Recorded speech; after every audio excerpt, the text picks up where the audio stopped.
দুপুর 2টা বাজে ছেড়ে যাবে চাঁদপুরের উদ্দেশ্যে এমভি ইগল 4। মুন্সিগঞ্জ চাঁদপুর এই উদ্দেশ্যে ছেড়ে যাবে ইগল 4। কালীগঞ্জ বিশ্বের উদ্দেশ্যে রয়েছে এমভি আলাউদ্দিন। এমভি আলাউদ্দিন নয় প্রথম টিপ। দ্বিতীয় টিপ রয়েছে এমভি সম্পদ।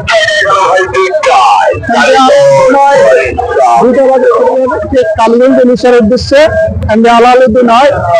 দ্বিতীয় টিপ বিকাল 4টা বাজে এমভি সম্পদ। এমভি সম্পদ রয়েছে বিকাল টিপ কালীগঞ্জ বিশ্বের উদ্দেশ্যে বিকাল 4টায়।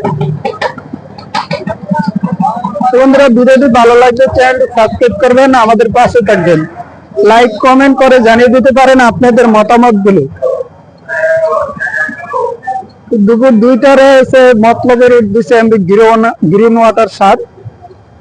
কাঠপট্টি ঘাট ধরে মতলব চলে যাবে এমভি গ্রিন ওয়াটার 7। লঞ্চটি কিন্তু বেড়ে গেছে